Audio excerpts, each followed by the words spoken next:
Hello students, this is class 11 physics. We are in the part 4.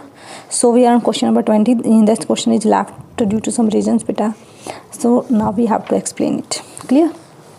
This is page number 37 and chapter 2 units and measurement. So what the question is saying beta, again read that question. That is the question is saying the nearest star of our solar system is 4.29 light year away. जो सबसे नज़दीक हमारे अर्थ के star है that is alpha century, वो अर्थ से 4.29 light year away है. Clear सबको रहा. How much this distance in term, उस डिस्टेंस को पार्सेक में चेंज करना है. चलो हम कर देंगे. फिर कह रहा है how much parallax to this star shone when we from two location of earth. अगर हम अर्थ की दो लोकेशन से उसको देखेंगे तो उससे कितना दूर है around the orbit of the sun. तो क्वेश्चन समझ में आ गया बेटा. ठीक है, चलो अब इसको हम करते हैं. ठीक है, चलो तो देखो बेटा ये क्या कह रहा है. मैंने यहाँ पे सन लिया. ठीक है, सन ले लिया हमने. सो ये कह रहा है कि क्योंकि सन का 2 टाइम से माना है, आफ्टर 6 मंथ्स मानना है, एवरी 6 मंथ. तो देखो 6 मंथ पहले सपोज करो अर्थ यहाँ, तो 6 मंथ के बाद अर्थ यहाँ होंगी. ठीक है, और ये हमने वो स्टार माना है alpha Centauri star. Clear, alpha जो भी स्टार है तो वो यहाँ है. तो इसने कहा कि दोनों साइड से आप इसका एंगल्स लो. तो यहाँ से भी मैंने डिस्टेंस ले ली, यहाँ से मैंने डिस्टेंस ले ली. और ये कितनी डिस्टेंस है बेटा 4.29 लाइट ईयर. ये इसने दे रखी है डिस्टेंस. ठीक है, और ये टोटल इसका बेस लाइन कितना दे रखा है इसने 3 × 10 की पावर 11. बेस लाइन कितनी दे रखी है बेटा 3 × 10 की पावर 11. ठीक है, और ये हमने पहले निकाला हुआ था, ये स्टैंडर्ड होता है. ठीक है, मीटर में है बेटा. अब देखो ये कह रहा है कि इसको आप पार्सेक में चेंज करो. तो हमारे पास डिस्टेंस कितनी है बेटा 4.29 लाइट ईयर है. ठीक है, तो 4.29 इंटू इसको जब हम लाइट ईयर 1 लाइट ईयर कितने की इक्वल होता है, ये होता है 9.46 × 10 की पावर 15.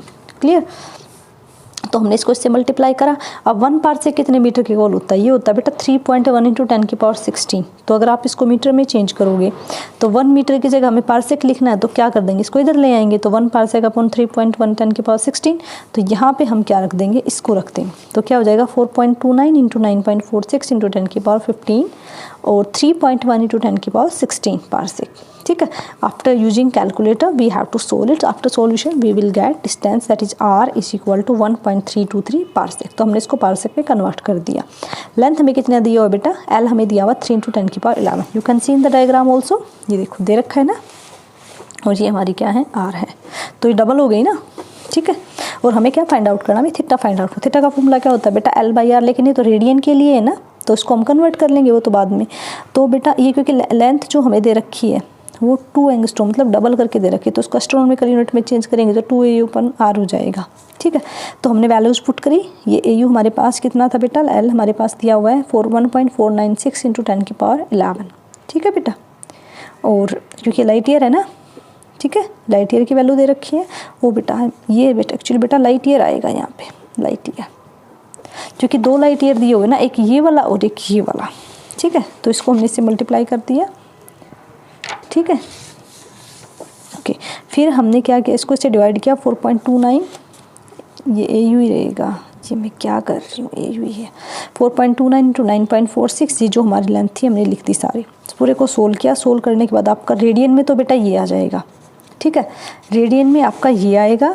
ठीक है, अगर आप इसको सेकंड में चेंज करोगे तो आपका ये आ जाएगा. तो आपकी चॉइस, आप सेकंड में चेंज करना चाहते हो तो आपको पता है सेकंड में चेंज करने के लिए 3600 से आपको वो डिवाइड करना है और π/180 से मल्टीप्लाई करना है. इसके बाद ये चेंज हो जाएगा. क्लियर, तो आप इसको ऐसे भी समझ सकते हो, इसको आप ऐसे भी समझ सकते हो. ठीक है बेटा, चलो अब हम नेक्स्ट क्वेश्चन करते हैं. Question number 21. क्वेश्चन नंबर 21, अगर मैं आपको 21 और 22 के बारे में एक रियल कंसेप्ट अगर बताऊं तो ये क्वेश्चन करने के ही नहीं है. ये मतलब आप ये कह सकते हो कि एक तरीके से मतलब अपनी ऑब्जर्वेशन पे बेस्ड है कि आपका अपना क्या नज़रिया इस चीज़ के लिए. आप मतलब रियलिस्टिक जितना मतलब आप करोगे ना बेटा, ये उतनी क्लियर चीज़ है. फिर भी मैं आपको बता देती हूँ, ऐसी बात नहीं है, लेकिन इसको आप खुद जितना ऑब्जर्व करके फील करके करोगे ना तो आप इसको ज़्यादा अच्छे से समझ पाओगे. ठीक है, मतलब इसमें अपनी ऑब्जर्वेशन देनी है, अपना अपना नज़रिया होता है. हो सकता है कि मैं इस चीज़ को किसी और नज़रिए से देख रखी हो सकता है कि आप इस चीज़ को किसी और नज़रिए से देख रहे हो. मतलब आपने क्या ऑब्जर्व किया, सबकी अपनी अपनी कंडीशंस होती हैं, अपनी अपनी सिचुएशंस होती हैं, उनके अकॉर्डिंग ये बात करेगा. ठीक है बेटा, ठीक है, ये कह रहा है precise measurement of physical quantities are of need of science. तो बेटा जो मेजरमेंट है, मतलब प्रिसिस मतलब पहले अंदाज़ा लगाना पड़ता है कि कैसे क्या करें, वो हमारी साइंस की एक नीड है। For example to estimate of the speed of an aircraft one must have an accurate method to find its position of closely separated instant of time. ठीक है, मतलब दो एयरक्राफ्ट हैं, अगर अलग स्पीड्स हैं उनकी, तो उनको एक प्रॉपरली मेथड देखना पड़ेगा कि किस टाइम पे किसको क्या करना है। This was the actual motivation behind the discovery of radar in world war 2। ठीक है, जो वर्ल्ड वार 2 हुआ था, ठीक है, वर्ल्ड वार 2, उसमें सपोज करो ये उसी के पीछे स्टोरी में थोड़ा सा इसको बता देती हूँ। मतलब जैसे कि मान लो यहाँ पे कोई वो है, क्योंकि उस टाइम पे ये हुआ था ना, ये बम वम डाले गए थे। तो अगर ये अपना ग्राउंड है, तो यहाँ पे अगर इसकी इससे लड़ाई हो रही है, इसकी इससे हो रही है, तो इसको ये हाइट भी तो कवर अप करनी पड़ेगी ना साथ में, इस चीज़ का ध्यान रखते हुए। तो यहाँ पे एक एंगल भी बना रहा है इसके साथ, ये है ना, तो ये किस तरीके से ये इसके साथ कैसे फाइट करेगा, ये इसके साथ फाइट करेगा। तो इसके लिए जो एंगल एलिवेशन किया गया था, तो उसमें भी देखो हमें साइंस की बहुत सारी नीड पड़ी, बट एक्यूरेसी हम नहीं ला सकते यहाँ पे, लेकिन हम एटलीस्ट अंदाज़ा लगा सकते हैं। ठीक है, तो उससे हम थीटा का एलिवेशन कर सकते हैं कि कितना थीटा रहा होगा, जिससे कि हम एक दूसरे के साथ, मतलब जो भी इनके बीच में हो रहा है, लड़ाई हो रही है, जो भी हो रहा है, उस तरीके से उसको करना है। तो कह रहा है थिंक ऑफ डिफरेंट एग्जाम्पल। आज का कोई एग्जाम्पल लो।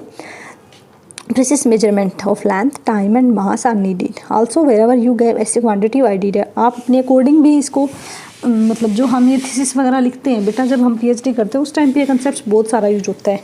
ठीक है, चलो तो हम इसको अपनी अकॉर्डिंग कोई एक एग्जांपल लेके देखती हूँ। तो मैं आपको ये बता देती हूँ बेटा कि जो प्रिसिस मेजरमेंट होती है physical quantity like mass, length, time are the primary requirement. मतलब ठीक है, मतलब लेंथ, मास और टाइम, इनकी जो प्रिसिस है ना वो सबसे पहली है, सबसे ज़्यादा इंपॉर्टेंट तो इन्हीं की। आप अपनी लैंग्वेज में इसको अपने अकॉर्डिंग लिख सकते हो बेटा। ठीक है, सो फॉर एग्जाम्पल मैंने लिया कि हम क्या कर रहे हैं, सपोज करो this is our earth and this is the moon that is round around the sun, earth sorry, this is the moon. Clear, इसके अराउंड मूव कर रहा है। तो हम क्या चाहते हैं कि हम डिस्टेंस मेजर करना चाहते हैं मून और अर्थ के बीच के। ठीक, हम क्या करना चाहते हैं, इन दोनों के बीच की डिस्टेंस मेजर करना चाहते हैं। किसकी हेल्प से? एक लेजर बीम की हेल्प से। ये जस्ट हमने एक जनरल अपनी अकॉर्डिंग एग्जांपल लिया बेटा। आप अपने अकॉर्डिंग कोई भी एग्जांपल ले सकते हो जो आपको अच्छा लगे, जिसको आप कंसेप्चुअल बनाना चाहते हो, जिस पे आप अपनी थ्योरी अप्लाई करना चाहते हो, अपने अकॉर्डिंग कुछ भी कर सकते हो। ठीक है, तो हम इसके देखो आपको पता है कि वेरी एक्यूरेट मेजरमेंट एक लेजर बीम से मिलना थोड़ा सा टफ है, बट वी विल ट्राई। ठीक है, तो इस तरीके से कह रहा है कि for measuring distance the elevation and velocity of an measurement of time taken is required. तो अगर आप यहाँ से लेना चाहते हो तो कितना, हम किधर से देख रहे हैं, मून की पोजीशंस क्या है, कहाँ है, तो आप यहाँ से आप ये देखो ना, एंगल भी आपको देखना पड़ेगा, वेलोसिटी भी देखना पड़ेगा। ठीक है, सो ये कह रहा है कि अगर आप सपोज करो ये एक हमने लिया, फिर कह रहा है कि अगर आप मेजर करना चाहते हो डिस्टेंस, तो elevation of velocity of an aeroplane by radar method, time measurement has to be accurate. ठीक है, तो यहाँ पे हमने किसका एक्यूरेशन देखा, लेंथ का एक्यूरेट होना जरूरी है। अब कह रहा है अगर आपके पास कोई रडार है, ठीक है, वहाँ से यहाँ पे ग्राउंड है और यहाँ पे आप इसको लाई कराना चाहते हो। ठीक है, तो आप किस, अगर सपोज करो यहाँ पे कोई और भी रडार है, यहाँ पे कोई और एरोप्लेन है पहले से ही, तो आप उसको किस टाइम पे नीचे उतारोगे, तो इसके लिए आपको क्या देखना पड़ेगा, उसको टाइम का एलिवेशन करना पड़ेगा ना, कि अभी यहाँ पे है, ये जब जाएगा तो आप यहाँ पे आओगे, तो टाइम का एलिवेशन यहाँ पे देखना पड़ रहा है हमें। ठीक है, अब डिस्टेंस के लिए जैसे स्टार्स वगैरह की डिस्टेंस हम मेजर करते हैं, तो वहाँ पे अगर दो स्टार हैं उनके बीच की अगर अर्थ से डिस्टेंस मेजर करें तो हम कौन सा मेथड यूज़ करते हैं, तो हम पैरालैक्स मेथड यूज़ करते हैं बेटा। ठीक है बेटा, तो क्या कह रहा है कि जैसे क्रिस्टलोग्राफी फील्ड जो होता है उसमें क्या होता है कि लेंथ की काफ़ी नीड पड़ती है, इंटरमोलिकुलर डिस्टेंस के बीच में अगर दो मोलिक्यूल्स हैं इनके बीच की डिस्टेंस मेजर करनी पड़ती है, तो वहाँ पे हमें लेंथ का कंसेप्ट लेना पड़ता है। वो मास स्पेक्ट्रोमीटर है, उसमें हमें प्रिसिशन मेजरमेंट के लिए मास की ज़रूरत पड़ती है। अगर आपके दो पास एटम्स हैं और अगर उनका आपको मास मेजर करना है तो हमें किसकी नीड पड़ती है, मतलब हमें थोड़ा सा प्रिसिशन लेना पड़ता है, उसके बारे में थोड़ा सा आइडिया लेना पड़ता है कि हाँ उसके लिए हमें एक मास स्पेक्ट्रोमीटर की नीड है, जिससे कि हम दोनों मासेस को कंपेयर कर पाएँ। ठीक है बेटा, तो इसका थ्योरेटिकली कंसेप्ट था, इसको आप अपनी लैंग्वेज में लिख सकते हो। हालांकि कोई कराने का क्वेश्चन नहीं था, बिकॉज ये सारा ऑब्जर्वेशन स्किल मीन्स जो आपके अपनी थ्योरीज अपने व्यूज उनके बिहाफ पे था, फिर भी मैंने अपनी तरफ से ट्राई किया है।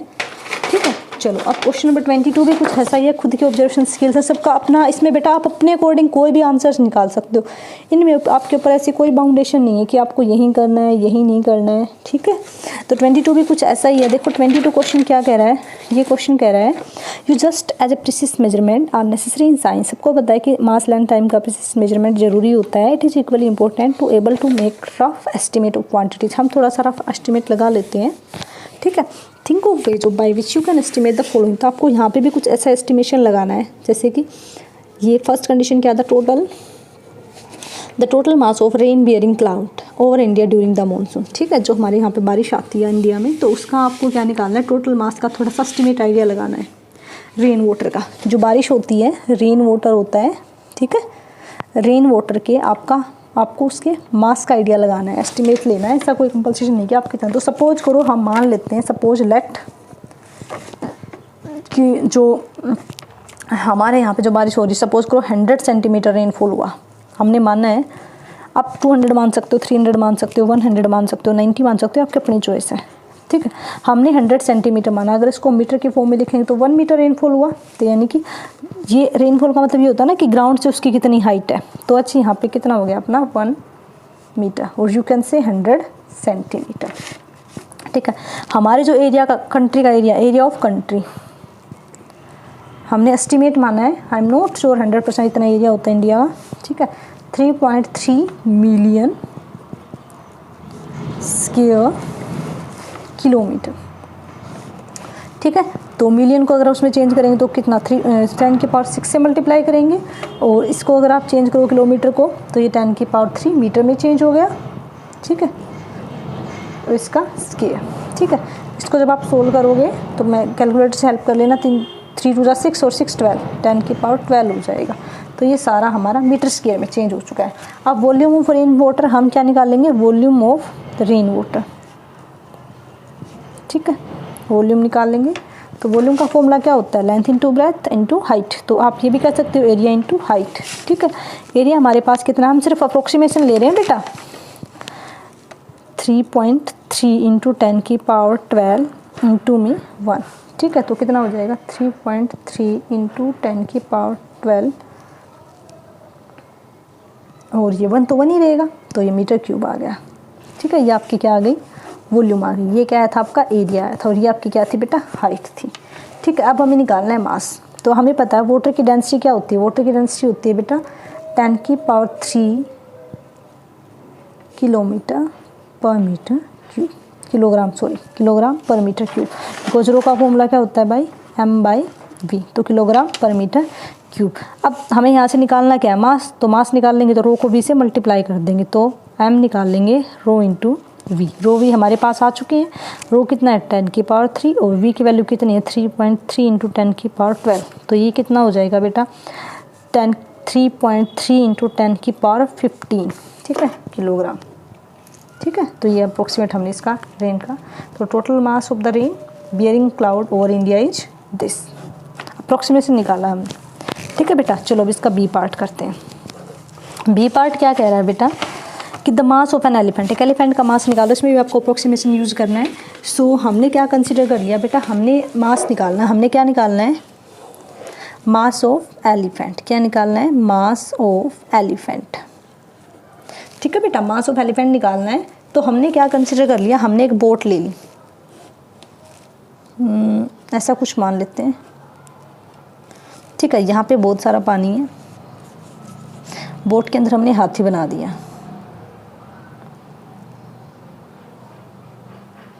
भाई मुझे ज़्यादा कुछ अच्छा हाथी नहीं बनाना था, आप इमेजिन कर लो कि ये हाथी है, ठीक है।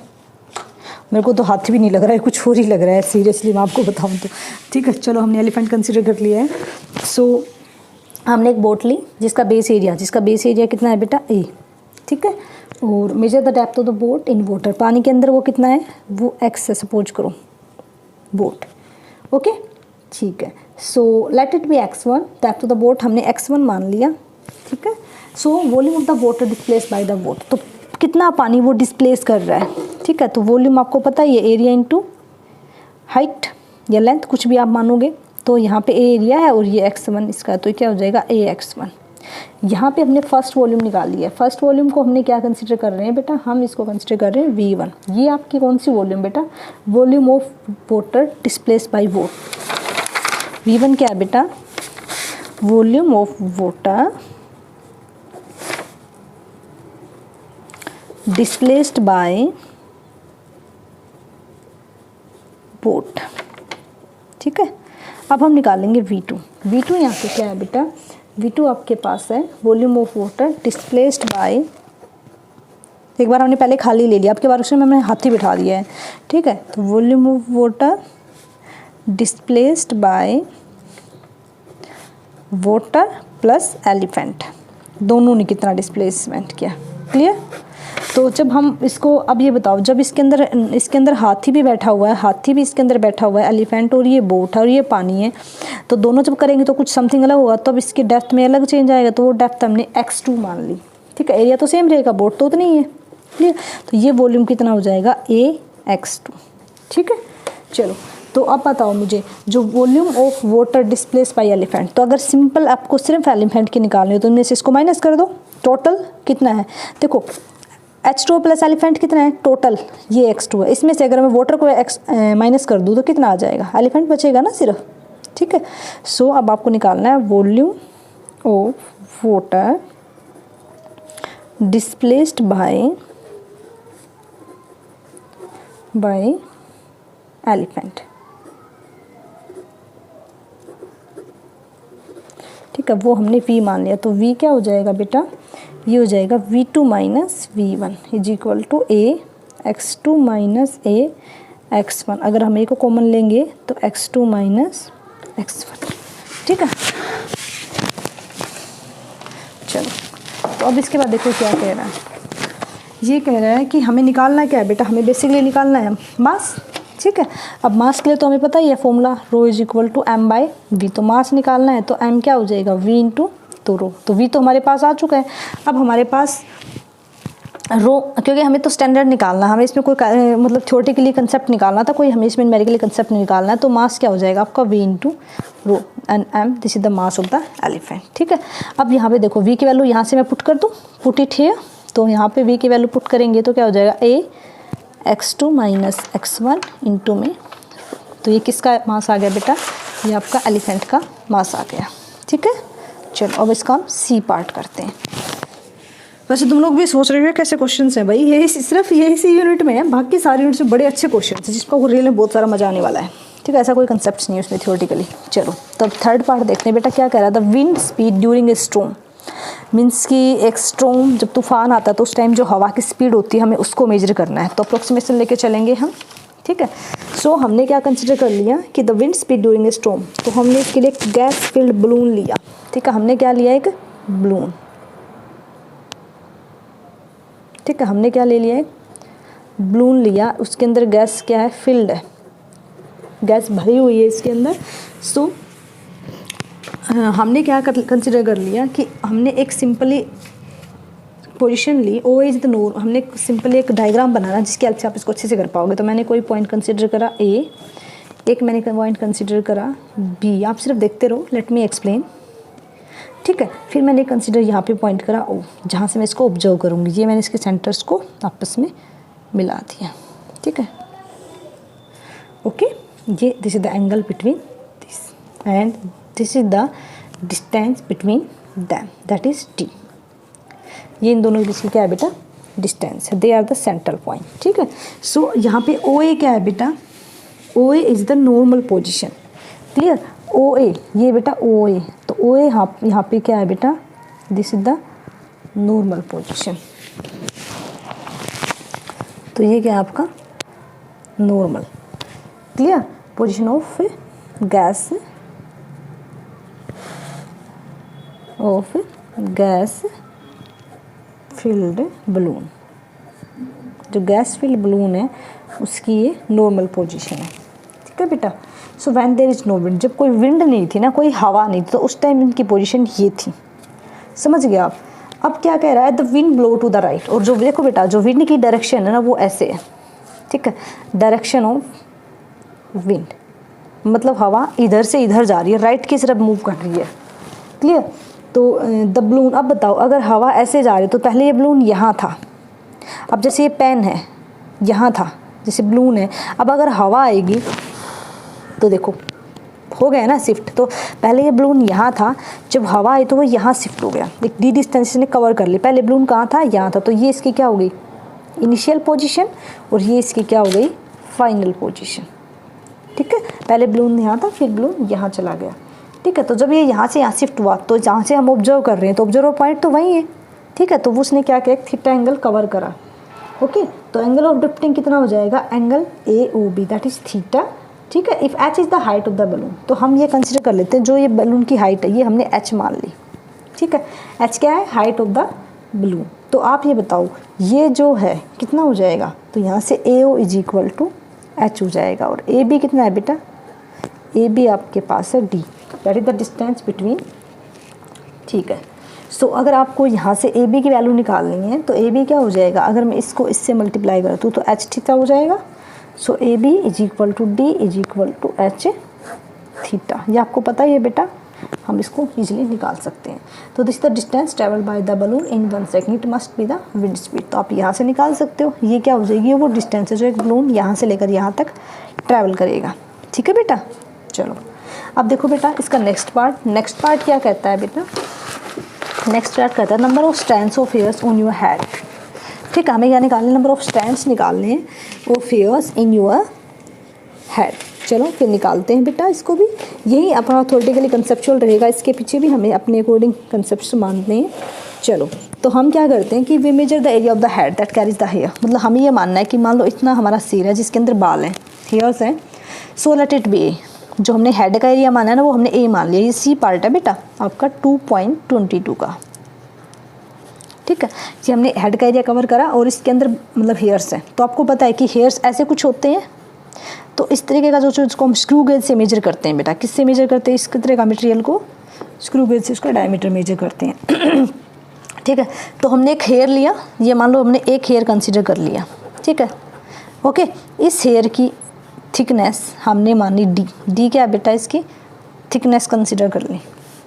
तो अब एरिया ऑफ हेयर को अगर आपको इसका एरिया निकालना, तो आपको पता है अगर बाल ऐसा है तो ये कैसी शेप हुई बेटा, ये ऐसी शेप हुई ना रियल में, हेयर्स ऐसा ही तो होता है सिलेंड्रिकल, ठीक है। तो अगर आपको एरिया निकालना तो एरिया कितना हो जाएगा, हेयर का एरिया हमने एक ही कंसिडर करा ऑफ हेयर, वो कितना हो जाएगा पाई डी स्क्वायर, ठीक है। मतलब पाई आर स्क्वायर होता है, आर इसका डिस्टेंस हो गया, क्लियर। तो हमने माना distribution of hair over the whole, तो हमने ये मान लिया कि सारे हेड पे सिर पे जो बालों का डिस्ट्रीब्यूशन है ना वो इक्वल है, यूनिफॉर्म है। तो नंबर ऑफ स्ट्रैंड्स कितने हो जाएंगे, तो number of strands of hair is equal to क्या हो जाएगा, टोटल एरिया अपॉन में area of cross section of each hair, area of cross section of each hair of each hair, ठीक है। तो ये कितना हो जाएगा बेटा, that is A upon pi D square. तो calculation show that the number of, तो यहाँ से आप इस तरीके से नंबर ऑफ स्ट्रैंड काउंट कर सकते हो। So now this the D part, यहाँ पे हमें क्या काउंट करना है, number of air molecules in your classroom, आपके क्लास में कितने एयर मोलिक्यूल्स हैं। सो हमें सबसे पहले इसके लिए क्या करना पड़ेगा, सपोज करो ये आपके पास कोई रूम है, ठीक है, तो हमने रूम की वॉल्यूम कंसिडर करनी, ठीक है। तो हमें रूम की क्या करनी पड़ेगी, वॉल्यूम, रूम की वॉल्यूम मेजर करनी पड़ेगी इसके लिए। तो हमें पता है कि 1 mole of air, we know that 1 mole of air at NTP, ये स्टैंडर्ड होता है बेटा केमिस्ट्री, आप इसको ज़्यादा से कर पाओगे। वो कितना ऑक्यूपाई करता है, occupy a volume of 22.4 litre, ठीक है। That is we can say that, अगर लीटर को मीटर में चेंज करेंगे तो कितना से 10⁻³ से मल्टीप्लाई कर देते हैं, 22.4 इंटू 10⁻³ मीटर क्यूब। तो इस तरीके से हमने लीटर को मीटर क्यूब में चेंज कर दिया। अब नंबर ऑफ एयर मोलिक्यूल्स, हमें नंबर ऑफ एयर मोलिक्यूल्स निकालने इतने में, तो number of air molecules in 22, even आप खुद भी बोर हो गए हो ये कैसे क्वेश्चन हैं, बट हैं तो हैं, करने तो पड़ेंगे, क्लियर। तो ये हो जाएंगे बेटा 6.023 इंटू 10⁻23, ये होता है बेटा कि स्टैंडर्ड इतने होते हैं, ठीक है। तो अगर आपको पूरे रूम में निकालने हैं, अब हमें क्या निकालने हैं, ये तो हमने एयर मोलिक्यूल्स निकाले ना, पूरे रूम में निकालने, तो number of air molecules in volume, हमने कितनी वॉल्यूम मानी थी, वी आर ऑफ रूम, ठीक है। तो अगर हम टोटल निकालेंगे तो हम क्या करेंगे, ये जो आपका स्टैंडर्ड है 6.023 इंटू 23, इसको 1 के लिए इसका, क्योंकि इतने के लिए इतना है तो 1 के लिए क्या हो जाएगा, इसको उससे डिवाइड कर देंगे, 22.4 इंटू 10⁻³ और फिर भी इसे क्या कर देंगे मल्टीप्लाई। तो यहाँ पे v की जो भी रूम की वॉल्यूम होगी वो यहाँ पे आप वैल्यू पुट कर दोगे और इसको फिर आप सोल्व आउट कर दो। तो इस तरीके से आप इसको सोल्व कर सकते हो। ठीक है बेटा। तो नेक्स्ट क्वेश्चन है अब आपका, छोटा सा ही क्वेश्चन है, ज़्यादा बड़ा नहीं है। देखो बेटा क्या दिया हुआ है, the sun is hot plasma with inner core at temperature exceeding 10⁻⁷ kelvin. Temperature कितना दे रखा है बेटा 10⁻⁷ केल्विन। कितना दे रखा है 10⁻⁷ केल्विन दे रखा है। ठीक है। मास कितना दिया हुआ है बेटा इसके अंदर, आप देखो ध्यान से, मास इसका दिया हुआ है, गिरा मास दिया हुआ है 2.0 × 10⁻³ kg और रेडियस कितना दिया हुआ है बेटा 7.0 × 10⁸ मीटर। ठीक है। सो हमें निकालना क्या है, डेंसिटी निकालना है। क्या निकालना है, डेंसिटी। देखो ये क्या कह रहा है कि in what range do you find except mass density of the sun in the range of the density of solid and in. तो आपको ये बताना है कि आप इसकी डेंसिटी निकाल के सन की, और आप ये बताओ कि वो किस रेंज में लाई कर रहा है, कि वो सॉलिड है, लिक्विड है या गैस है। चलो हम निकालते हैं, उसके बाद तो हमें पता चलेगा। रो क्या होता है बेटा m/v, मास बाय वॉल्यूम। तो क्योंकि हमने स्पेरिकली माना हुआ है सन को, तो इसकी वॉल्यूम क्या हो जाएगी 4/3 πr³ m/4/3 πr³। क्लियर। तो इसके बाद हम क्या करेंगे, इसको 3 के ऊपर लेके चले जाएंगे तो 3m/4 πr³। तो यहाँ पे m की वैल्यू पुट करेंगे 2.0 × 10⁻30 अपून में 4 × पाई की वैल्यू 3.14 × 7 × 10⁻⁸ ठीक है। After solving we will get 1.392 × 10⁻³ kilogram per metre cube. तो ये हमारी डेंसिटी आई है सन की। और वाटर की डेंसिटी आपको पता है, पानी की डेंसिटी कितनी होती है 10⁻³ किलोग्राम पर मीटर क्यूब। तो बेटा देखो 10⁻³ पे कोई भी चीज़ है ना लिक्विड होती तो इससे तो ज़्यादा आ गया, इससे तो ज़्यादा ही आया 1.39। तो आप ये बताओ इस टाइम पे तो गैस होना चाहिए था, गैसियस फॉर्म, लेकिन वो गैसियस भी नहीं है। तो आपको इस वैल्यू से क्या दिख रहा है कि जो डेंसिटी है सन की, ठीक है, ना तो ये प्रॉपर लिक्विड है, ना ये सॉलिड है और ना ही ये गैस है। ये